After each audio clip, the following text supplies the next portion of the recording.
Hi everyone. What shoes to fill sitting on this stage after Spencer? I think I'm in Fern's seat, aren't I? Yeah. Maybe you'll never have to wash again. I don't know. I won't judge you.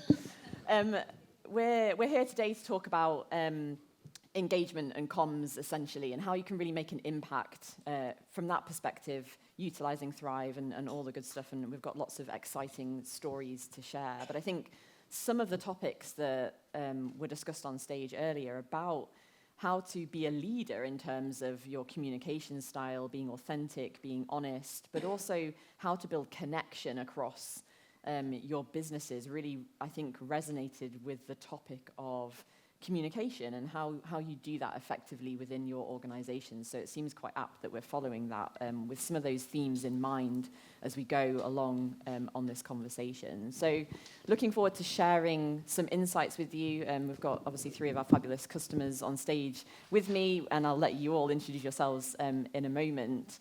But we're also going to share some tips and tricks as well that hopefully will inspire you, will give you some food for thought, but also help you on your journeys if you're thinking about making that shift towards comms within your businesses as well. Just a heads up, about halfway through, we're going to pause for Q&A from you in the audience to give you a chance to reflect on some of the topics that we're going to be chatting about throughout this conversation. So do prepare your questions. So we'll have 10 minutes or so in the middle, and then we'll also have time at the end to ask any questions that you want as well. So keep thinking as we go.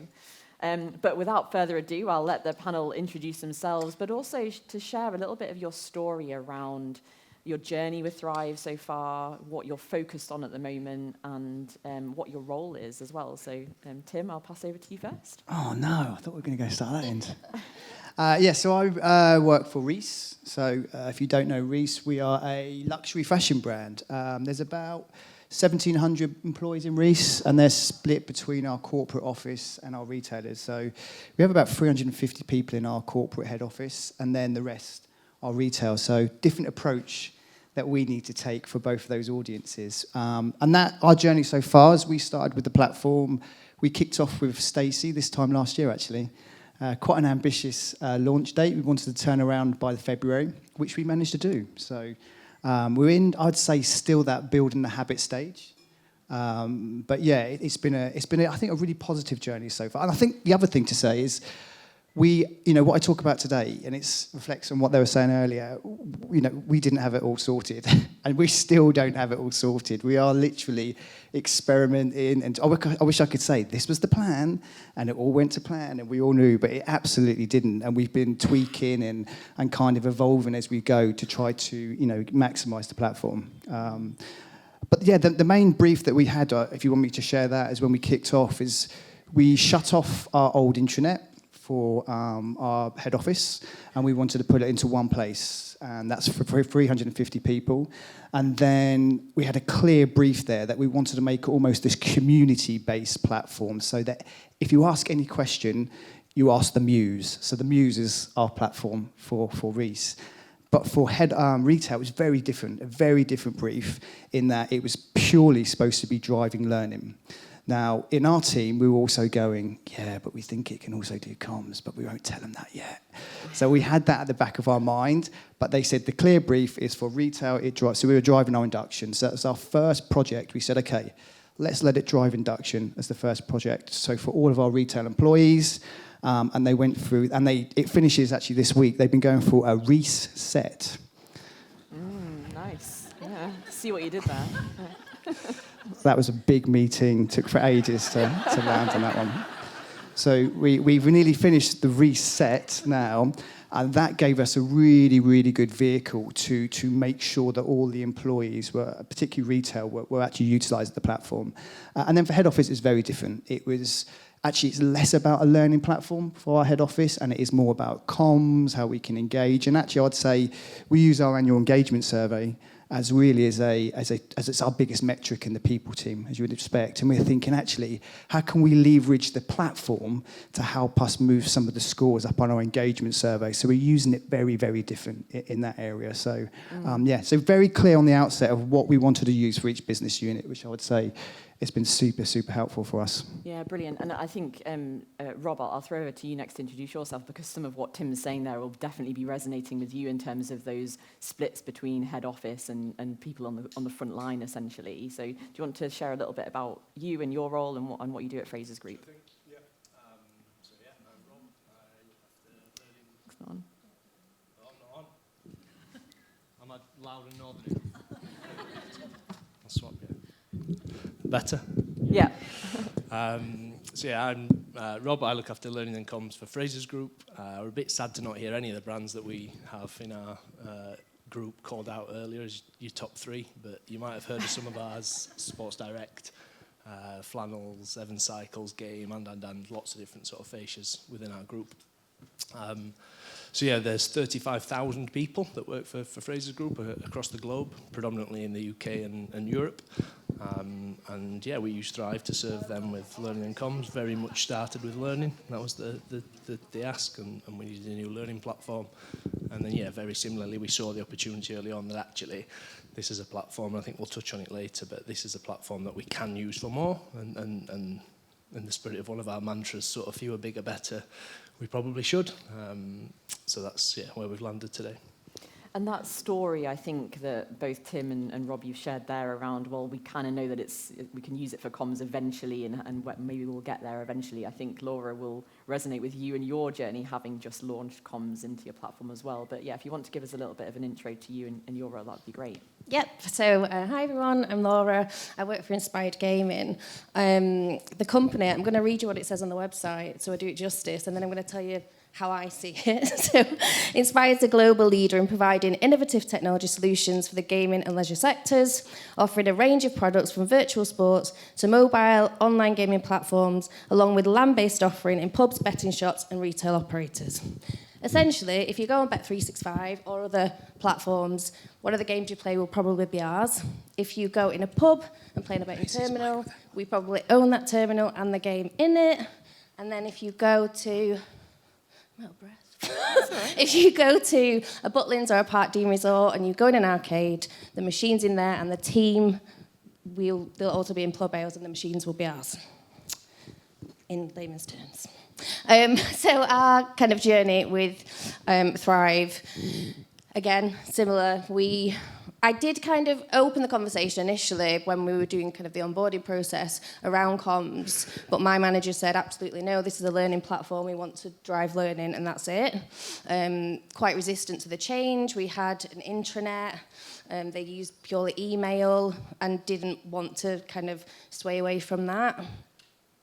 We've had the platform about 18 months now, and they've seen, or more and more kind of stakeholders in the business have seen what it can do, how well people have adopted to it, and the comms conversation started to kind of arise again. And we're on a journey, shall we say, of slowly kind of transitioning some of our comms across to the business, but we're doing it in a really quiet way at the moment, trying to understand how that lies with people, with a view to kind of doing a bit more of a big bang launch in the coming months with that. Brilliant, yeah. And I think what's really clear there is that, as I said before I handed over to you, Laura, that there's that kind of tension between what is learning, what is comms, should we be doing both, what does that look like for users on a platform, for a business as well. And so before we get into kind of really practical examples, it would be really interesting, Rob, to hear your take on, I suppose, what is that intersection between learning comms and engagement? Is there a difference? How would you differentiate them? What's your opinion on that? Sure, yeah. I think it's becoming more common that these are all things that our team look after now. So we've become the learning and comms team very recently. But I've seen that, so in previous roles, it's been a case of, so I was a L&D business partner for a large multimedia and telecoms provider, Sky. And they, so I looked after the customer service group. So anybody that talked to a customer, whether that was an engineer fixing a dish to the house, or a call centre, or the people you avoided in Morrison's trying to sell you it. These guys there were always hundreds of projects that would impact these people, and so their headspace, and we were always very conscious of it. And actually, a lot of the training requests that I'd sort of get in, when you boiled it down, ultimately, we need people to click over here now instead, or know this thing. So I'd find myself saying, well, that's just a comms. Shall we just tell them this stuff? Let's give them a bit of credit. So it moved from, we were about to pull these people out of work and make them click next a lot, or sit them in a training room and present to them, when actually, if you give them a bit of instruction and guidance, and with a bit of why behind it, you can get it done much quicker and faster with a strong communication strategy. I suppose there's a lesson in that as well around the problem-solving capabilities of learning teams as well, in that, people come to you with requests or training requests specifically, and you have to then dig a bit deeper into the problem. And a lot of the time, those things do stem from actually we're not communicating that well with our staff. How can we improve that? And how do we actually get to the root cause of what's going on in this situation as well? Tim, is that something that you've experienced, people coming to you with requests that you've had to dig a little bit deeper into? I think it was just allowing your piece. I think even with comms and learning, it's behaviour change for us, right? So if we're sending out a bit of comms sometimes, it's potentially usually because we want to change something or inform people to do something differently. So I think there's where it naturally tends to fall on us. And then also we can be a bit creative, I suppose, with it. Not that anyone else can't, but it tends to be why it falls into our remit. One interesting thing that's happening, people coming to us, and that's where I'd say that actually we're starting to see the adoption of the platform. Is initially we were like the gatekeepers, and one thing I was really clear on, I didn't want to sell this as a learning platform, and I didn't want to sell it as a people platform, because otherwise it's like, oh, it's the people team, they're doing this, or it's a learning platform. So really trying to be careful how we name that as well. But what we're finding now is that, and these are, I think, success measures, our IT team are coming up to us and saying, can we own a slot on the homepage block? Yeah, brilliant, you can own your stuff. Or our ESG team, can we write our monthly newsletter now? Absolutely, we'll show you. We've got a great one now that's come out from our retail ops team, right, who were obviously at first a bit reluctant. They've now created their festive countdown as a campaign, and they've done each piece of content is a door on the advent calendar, and they'll open it up and there'll be a different incentive or a different thing every day. And that's like amazing. So that for me, that's why, okay, now we don't just have to own it, you can own your piece too. So I think there is a bit of people coming to us now, and actually we can push back, and they're getting creative and actually inspiring us how they're using it as well. So I suppose it's learning from each other in that instance as well. So understanding what your people need and want and how they can leverage Thrive to do that. But that's how the comms bits come around from retail, because our retail ops teams are going out to stores and they're saying, oh, we've got this other platform, which I'm not going to say what it is, but can't we just have this on the Muse instead?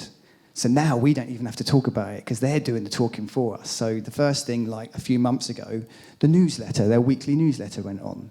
And now they're asking, oh, can we not just have that document on there and that document? And we're kind of like, you can have whatever you want. So this is great for us. So with them, they're doing the talking, And I think that's the difference, because retail, we're often led by them, whereas head office, we can lead them. So there's a slight difference how we can approach those. I think, sorry to add on to that, we've got an element of our business that's seasonal, and they don't actually have company email addresses, which, again, with comms, how do we communicate with these people? Which our platforms obviously really kind of helped with, but as we're moving more across to the comms, we're able to get those messages out there so they're in people's hands right at that point of need as well. How did that link in? It's a theme of today. I think we could just go with it. Yeah. But I think... Have you seen Moana 2? No, but I bought a house in Jersey. I think there's definitely a real lesson in that, in terms of giving people that capability and letting them come to you and figuring out what that looks like, and really honing in on those advocates as well, which I know we'll probably touch on later as well, and think about, how do you make sure that people feel empowered to utilize the technology that they've got at their fingertips, essentially. Laura, I suppose I'm really interested in how you have made it a habit for people to come to your platform? Because I know that's something that is, it's a concern for us all. How do we make sure that people are coming back? How do we make sure that stuff's relevant on there? And changing people's habits is hard. So how have you approached that? It was a real fear factor when we started, especially for me. I suppose the journey that we were on when I moved across from a different company, L&D wasn't a thing at Inspired, and there was myself, and there still is just myself. Our headcount's about 2,300 people. So having kind of implementing a platform that was kind of new, and there were lots of changes going on with respect to learning and development. I had to get kind of, the key stakeholder buy-in, and we spent a long time doing that initially. But we also started, and I suppose what I'm saying is the kind of groundwork, the foundation work that we did when we were implementing has been really key to creating that kind of habitual culture around it. We had champions when we implemented, so our platform was called iLearn, and they were called the iLearn Legends. We had them merched up, they had a banner on the emails. We were really kind of utilising those influencers throughout the business. We also got people to name our platform, so somebody from the business named. So again, getting that kind of buy-in already, and kind of using those peer messages as well to kind of infiltrate that across the business. But what we've done is kind of really hone in on the audience element of it and creating those homepages that are different to those audiences, so it doesn't just look like one size fits all. It's really relevant to those audiences and the different ways that they work, and that's kind of really helped us. And we've got a big field team who do have to go to the platform every day because they're using the manuals on there. But then obviously some of our kind of central support teams don't necessarily have to do that. So for us, it's about that range of different types of content. And I think sometimes I look at the platform and I think it just looks like somebody's kind of got a scattergun and you've got lots of different kind of elements on there. But actually that is really working for us because my need might be totally different to somebody else's need and what I want to see. I might want to see teams out celebrating, or I might want to go and look at the latest LinkedIn posts, or I might want to look at the news, or I might actually just want to go there and look at learning. So the kind of different elements or the variety of elements that we have on the platform is also working for us as well. And UGC, that's been key for us. We turned it on probably a month or two after we launched, but people have really taken a hold of that. And there's stuff going on the platform that I have no idea about, and I see it from kind of the new posts that are being uploaded. But people are really empowered to be able to, again, that kind of peer learning. They're uploading content that they're sharing with people amongst the business, and that's been really valuable for us. Can you tell me about a couple of things there? Why did you wait to switch UGC on for that 2-month period at the beginning? And then also, you've just said, I don't necessarily know what's going on across the platform. That might fill some people with fear in the audience. So yeah. How do you settle with that? How are you okay with that? And what do you do to manage that as well?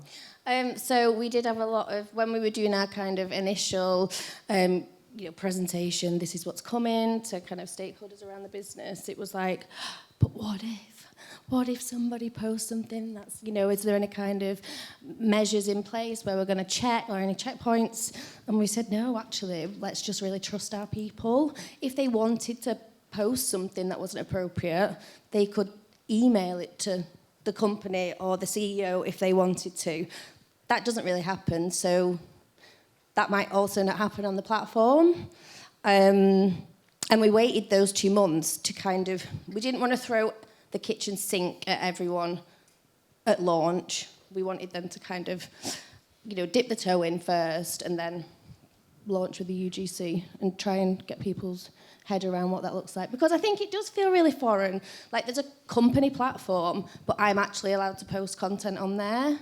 And although we do it in other social media platforms, because there's kind of the company element or the business element to it, I think that did feel slightly foreign to people. We might come back and touch on that later on as well, because I think it's quite important that kind of to talk about the habit formation of doing that, but also what benefit it can bring as well to the business. I suppose what we've spoken about quite a lot there is the kind of the content first approach in that individuals know what they're coming to the platform for, what they can access, and then how you tailor that experience to those individuals as well.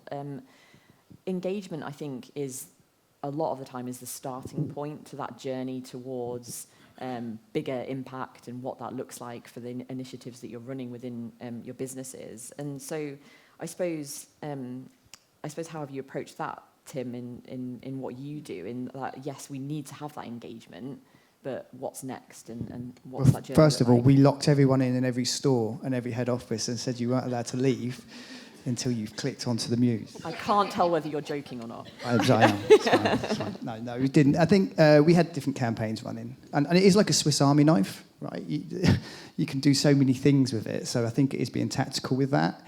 And, you know, we're levering different parts of it. Events, for example, you know. We measure what we measure. We measure our active users, and we're setting ourselves a challenge if we can get a 30-day rolling 80% plus on active users. That's a target that we're kind of looking at the moment. And it's great because, like, we just posted for head office, it's our Christmas party again, and it's an event, so therefore the active users go straight up because everyone, and even some of those directors don't always click on, they click on for the Christmas party, which is good. So there's different tools that you could use to get them on there. So it's just really thinking about different ways. Like for example, for head office, we have a homepage block for our new starters. And we'll just put, so-and-so's joined the business, say hello. So they can just comment on that as well. That's just another way we can bring people on and get engagement. We do our Reiss recognises on the homepage block, so people can recognise people on the platform and just say, hey, well, you know, I just want to shout out to @so-and-so for something they've done, and then everyone can comment on it. So we're always looking at different ways we can get them on there and engage them with the platform. So, and then next year we're already thinking about actually now what's the next thing. So we're going to be leveraging skills and goals. So we haven't done that yet. We thought that was a step too far at the moment for everyone. So we're just going to rip up our old performance view and say, like, let's jump in. By March, let's completely revamp it across the business now. Let's leverage the skills and goals. That's our next opportunity. And user-generated content. But we thought, again, if we did it too soon, you know, in L&D, we love it. We love something new and shiny, and it was quite tempting to go all in at first. But I think now's the timing, is now we've waited to say, actually, let's do user-generated content next year and start leveraging this as well. I know in the build-up to this conversation, you were talking about how you're a very lean team. And lean and mean, I said. We're lean and mean.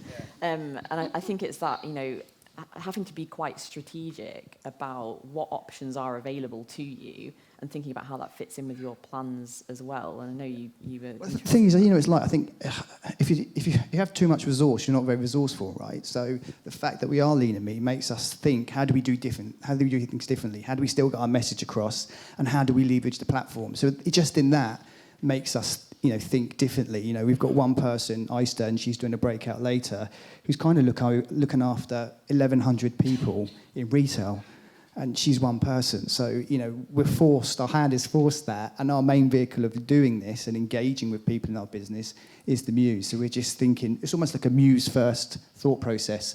How can we connect first? What can we do differently on the Muse first? Have you found that balance tricky between actually, you know, maybe our business actually needs all of these things right now, and we can't actually deliver against all of them? How have you balanced that? I think, again, because we're so eager to do it all, I think, you know, and particularly, you know, my behaviour preferences, I have to be held back sometimes and say, whoa, that's not the right moment. We're fortunate because our global retail director was very much like, it has to be just this. That was great. Clear brief. That was really made simple for us. And then on the other side of things with head office, where we have a bit more flexible, we try things, some things don't land, so we take them off the homepage block. We can be a bit more experimental, but I'm always happy to throw it out there, first of all, just see if it lands, and if it doesn't, it's not going to sink the ship. So, you know, and then we can tweak it as we go. Talking about experimentation and failure, again, building on the themes that we spoke about this morning, which is, it's always great to see that, you know, let's just try, let's give it a go. If it doesn't resonate, we can change it. And the platform, you know, at the end, it's got to help us be more productive as a team, as a people team, as a learning and development team. How can we leverage that platform to take away, like, I'm starting to have a banned list of words and one of them's workaround. And like, I hate the World Cup. It sounds great, but actually, if there's a workaround, then there's something we're not facing into. So it's like, how can we use that platform to maybe stop workarounds or make things simpler and easier so that we can be more productive? That's really interesting.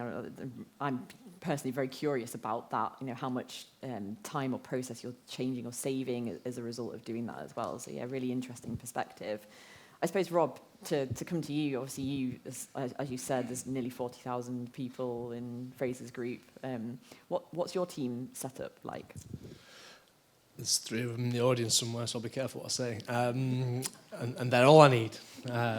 So yeah, we are, there's 22 of us now. So that's expanded a lot over the last few years.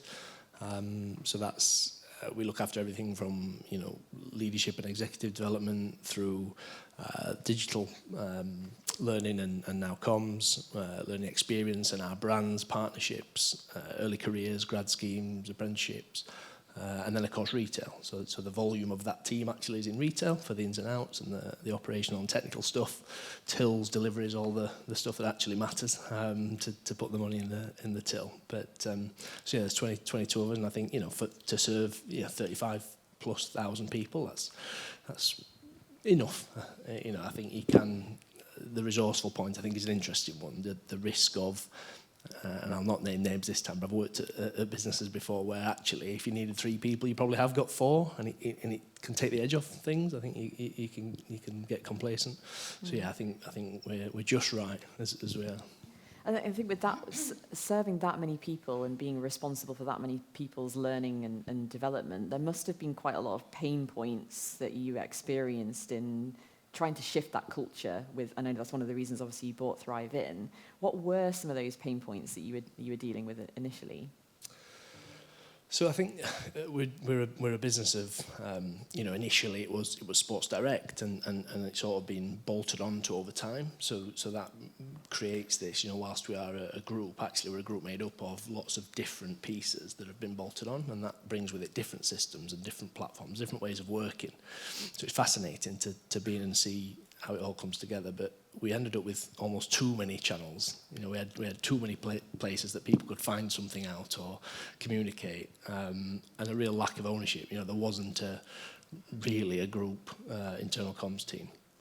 So that's one of the things we've fixed. And then the other challenge was metrics. Nobody could. We'd send an email every now and then, and nobody would really check if anybody had read it or clicked any of the 7 links we'd put in there. So the leaning into, we know all the reasons that we should be communicating, and it's important, but actually, how do we prove it's working? So the metrics we're getting from Thrive is really helping that, because we can see, whether it's the pull stuff, which people are just coming to because it's exciting and we've acquired a new bit of something in South Africa, and I wonder why have we done that, and they can come and find that, or the push stuff, whether it's anything from the really exciting compliance mandatory stuff all the way through to actually something that we really want, from the CEO, Michael, would love everybody to know this thing, and it's his sort of piece to them, and we can push more of that stuff. So it's an interesting balance, and we can get the analytics to see, which parts of the group are more engaged and or not.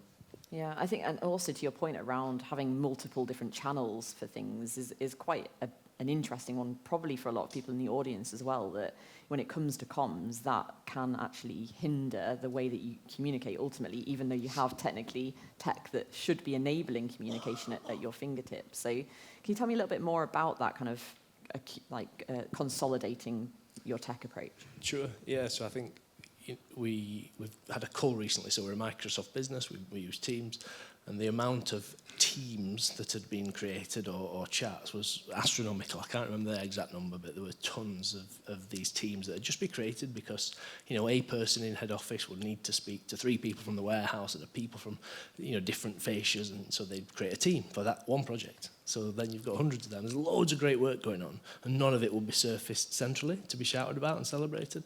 So actually to help find that stuff, and sometimes a project team needs a place to privately communicate, but actually a lot of the good stuff was hidden in these teams because they'd stay open and they'd just become the norm.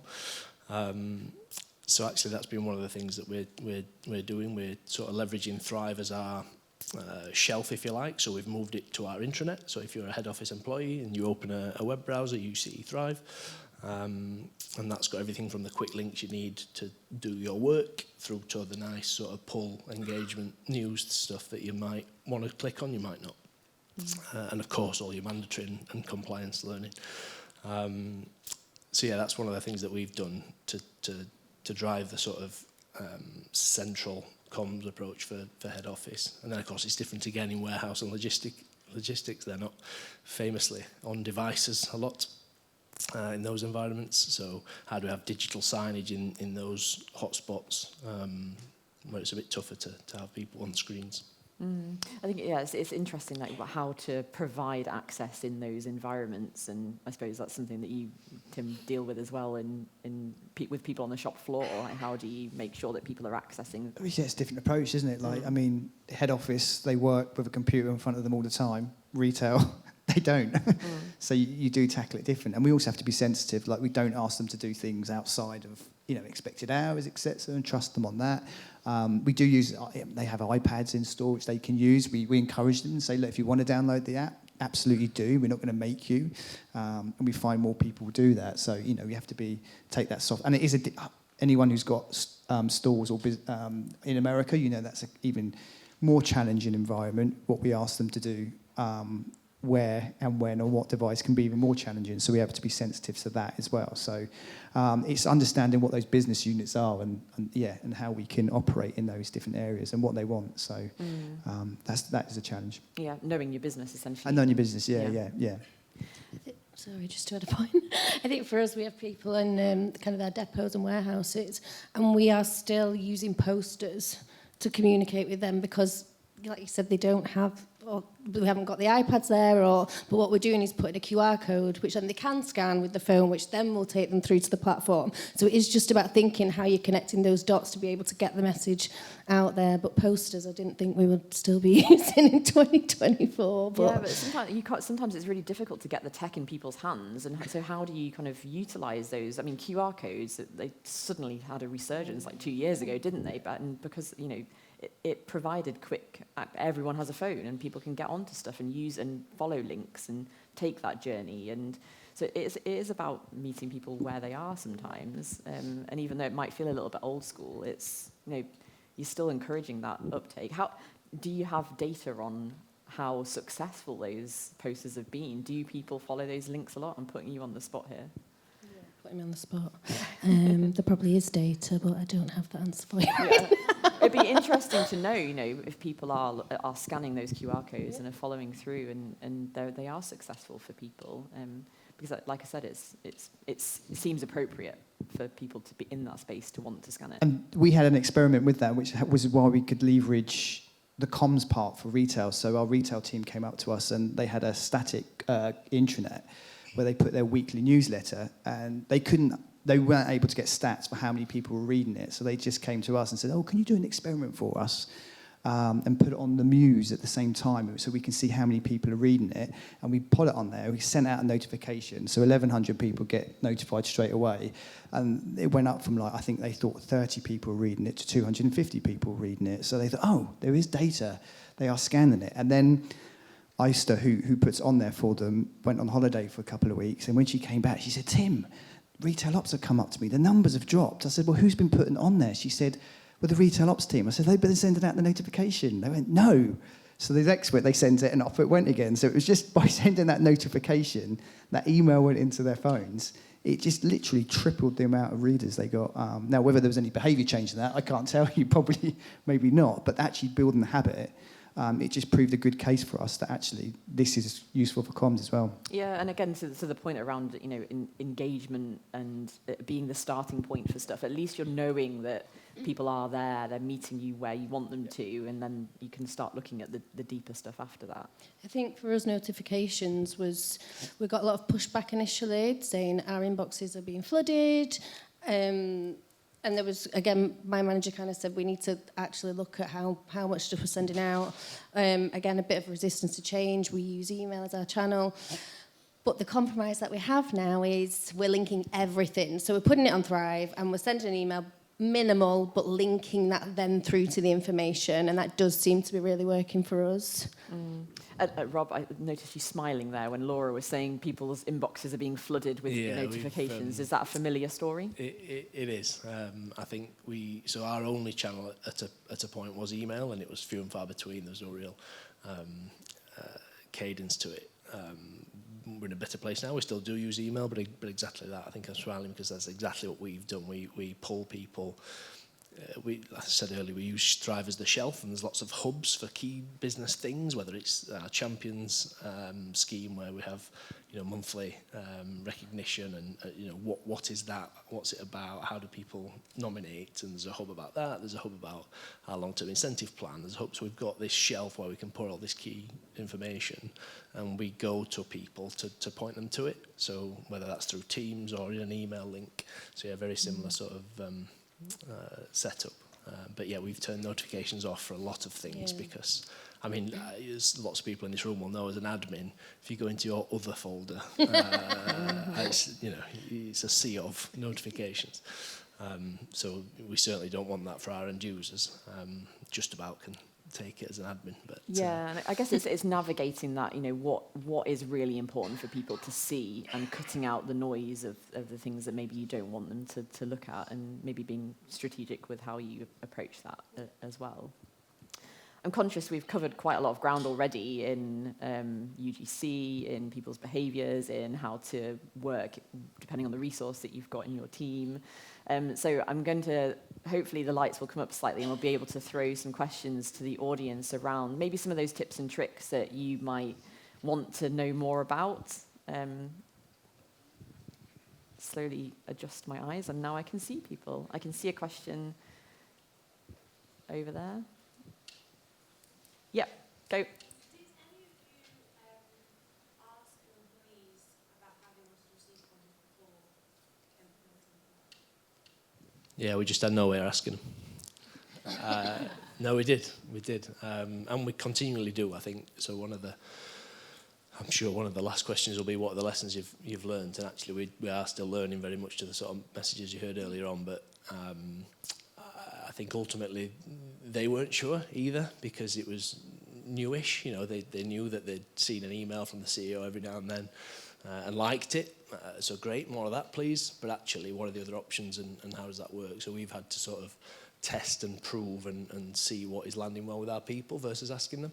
So I think, you don't know what you don't know. So I think, a lot of our people are, high tenure and they've grown up in a store and, it's never mattered. And then all of a sudden they're a manager and crikey, communication is important. And how do we do it? So it's almost us helping them understand the options as well. Any other questions? Oh, yeah, down here. Mine's probably really vague, but you're doing the communications part, which is great. Then there's the events. How do you do your return on investment just by people clicking on links and changing behaviours that goes forward? For kick-off for that, I will say that we've probably not done it in the right way in the sense of we focus purely at the moment on building a habit. And even like in our team, we're discussing, okay, next year, how do we start like really looking at what's the return on this? So it hadn't been a focus for us initially at first. It's just about, can we get them on there? Can we build engagement? Then we can, and then we have got some metrics, like for our engagement survey, for example, this year we saw a 14% increase. We ask a question, do I have access to relevant training resources, for example? We've seen a 14% increase, favourable increase from retail alone on that score, and 11% on head office. And actually, all our factors on our engagement survey have lifted. Now, I can't say that's all down to there's an exact correlation, but I think it is actually helping. But to your point, I think next year, we'll be going more data heavy, actually. Is this change in behaviour, and what is the return on investment, even more so? So I think we'll be a bit more scientific next year, definitely. I think in the learning development field, we don't need to do the investment part as in monetary. It's usually have you learned from the behaviour change, and over a year, as anything. I mean, what we did do, because we switched off our head office intranet, we automatically saved a wedge of cash. So it's like we're switching off that, it's all going on here. And then if we can, help them with other systems, to your point, we can actually say, well, we've improved, we've saved that cost as well. So that's some of the things where we can try and impact it. Yeah, I think you've got to answer that question before you create whatever it is you're creating, whether it's an event or otherwise. What is it you're trying to do? What's the needle you're trying to move? There's no point trying to answer it afterwards. I think your sort of the vanity metrics are tempting as they are, engagement and clicks and views. What are you trying to do? We do a lot of things with our brand partners, so you can imagine we work with a lot of the world's, I'm really conscious something's going to fall on us, world's biggest brands, Nikes and big sports brands and super luxury fashion brands, and actually when they want access to our people because we're selling their stuff, but to what end? So I was talking earlier to Arc'teryx, are maybe in the room somewhere, so they outdoor high-tech gear and with a higher price point. So actually if we're educating our people on what that product is and why it's a higher price point because of the tech in it, to what end? Is it to sell more? Is it so we can have better customer conversations? And how do you measure that rather than how many people have seen this thing? I'm just conscious that I'm really enjoying chatting to you all, and time has escaped me. So I'm just going to throw one more question to each of you, and then hopefully we'll have time for a few more questions because I did see a few hands go up in the audience there. So I suppose, Rob, a question for you around kind of stakeholders, and how did you convince people that Thrive was the right tool for you to utilise from a commerce perspective as well? Yeah, I think we've probably covered bits of this, but certainly the commercial aspect, we're a very commercial business. So if a proposal starts with, I'll save you this much cash, it's often a goer. So yeah, we turned off our head office intranet, which was costing us a significant amount annually that only served head office. So actually I've got this thing over here that can do that and more. So yeah, a bit of sleight of hand. We changed the link for people's homepage, and there it is. And we've had zero noise from turning that off. So that was one of them. And then equally to my point on channels and the complexities that we'd sort of created, and saying we need one place and one version of the truth. We found we had.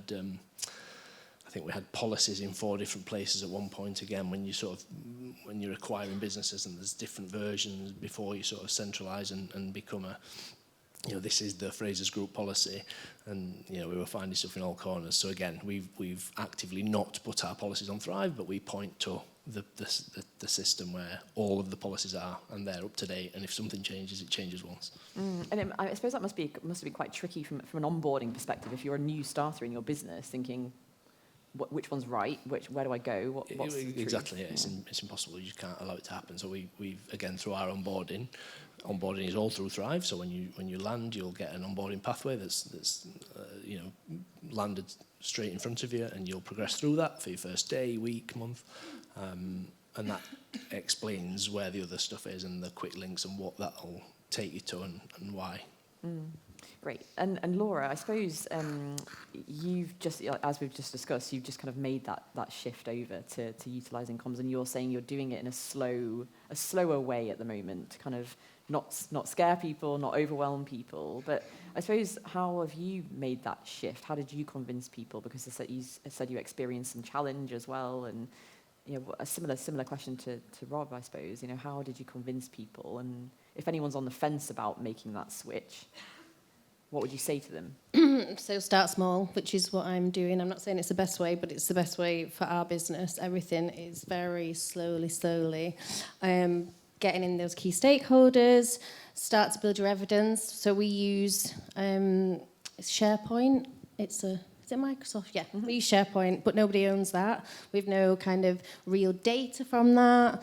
We've started to send out, like you said before, kind of newsletters through iLearn. So then we're getting that really rich data. And it's just about building that story, actually, to then, you go to your next stakeholder, your next exec, and then you've got a bit more of a picture. Also trial, error, feedback, just to create that really rounded picture of why this is a good move to make. But I think for me, the key thing is the conversation around your data and your metrics. It's got to be. Yeah, and I suppose building on that, and to round off the conversation, Tim, I suppose what has been the impact on your business specifically through increased engagement and comms? Yeah, I think I alluded to that question in our annual engagement survey, which was a great, we set ourselves a target to try and get 80% on the growth and development part of that, and that's something we're striving to do, and we're definitely heading in the right direction, and that question, shine a light in that. And actually our recent annual engagement survey, we've had loads of great comments. I mean, there was one comment that our retail director pulled out and shared, and it was something like someone had written, the learning and development tools on the Muse are second to none, and something like, I feel proud to work for this business. And that comment alone, she pulled out, and that builds a case, because she's like, the team love it, and sent it out, and it was a great piece. So, we can pull out comments like that as well. So, and I think we're still learning and, looking at different metrics that we can use to leverage and bring a bigger return on investment on it. Brilliant. Okay, well, I'm conscious we've just sped through the end of those questions there. We've probably got about 5 minutes left for any questions that are left in the audience, but really appreciate you all sharing your insights and covering quite a lot of different topics in a condensed period of time there. So really appreciate that. Thank you. Is there a question still? Yep, this one down here. Question for Rob. You talked about creating hubs. I think you might have used shelves as a word as well. How did you create? Is that homepage blocks, or did you do that in? Yeah, I could pass the microphone to Tom now. I was in the audience who was much closer to the detail than I am. But yeah, exactly that. So we'll create a tag and sort of authenticate each bit that is related to that. So we use our Explore quite cleverly with some of that stuff. But yeah, ultimately we can build a pathway, turn off the sort of must do next. Is it playlist? You'll correct me on the language. And have different stuff in there, whether it's a video or articles, just purely for that thing. If you catch Tom at the bar later, he'll give you a much better explanation. Question on the balcony. Hopefully I'm loud enough. Yeah. I'm currently working with Thrive on an impact project for taking our entirely learning-based Thrive system to add on the communications piece of creating this one source of truth. And I've had a conversation with Rob before, so thank you. So this question is for you two, I suppose, Tim and Laura, is regarding governance and who maintains what, the accuracy of information, the updates. Tim, you mentioned about the Reiss recognition and that kind of thing. How do you determine who is responsible, how often it needs to be updated, and the accuracy of that information? Our IT director asked me that same thing literally about a couple of weeks ago, because she wants to own a homepage block, and she wanted to make sure, how do we ensure it's... And we did it through collabs. So that's one of the things we've done, is that collabs and endorsed content. So on the homepage block, you can't post it, because when we put the setting, it's got to be endorsed. And they're the only people that can endorse that material. So therefore, they're kind of monitoring it all the time. So that's a big win for us. Like for our health and safety, we'll create a health and safety collab. They're the only people that are allowed to put it in that public viewing. There could be unendorsed content, and we've had an example recently in the last week where someone's uploaded a CV, and I think it's by mistake, on user-generated content for retail, and someone else in retail has flagged it to us. So it didn't go in general population, but they could have found it. Someone's flagged it to us. We can pass it on to the people team and say, how do you want to deal with this? Because this has got out there. So the governance part is also good, because some of the team are flagging stuff for us. But definitely for us is making sure it's endorsed, and that stuff is only being put on a place that can be viewed by endorsed stuff, if that makes sense. Yeah, I think similar. We recently had somebody who flagged some of our policies to say, that person's left the business now. And you're kind of like, thanks for that information. But in terms of kind of other pieces of content, just really working on the relationships with the owners of that content. So you've got that clear kind of channel of communication. It's difficult when you're one person to be able to maintain everything. But I guess if you do have those good relationships, it helps. It's about communicating with your stakeholders, Absolutely, again, right, as well, and making sure that people understand how to utilise the platform most effectively as well. I am sure there are so many more questions in the audience, but I'm conscious it is also lunchtime and people need to refuel. Thank you so much for joining me on stage and for sharing your insights around how you're utilising your platforms for engagement, for maximising engagement, but also from a comms perspective as well, and sharing your journeys. Obviously, if anyone does have any questions for Rob, Laura, or Tim, then I'm sure you'll be able to catch them throughout the rest of the day. But please join me in giving them a massive thank you. Thank you. Thank you.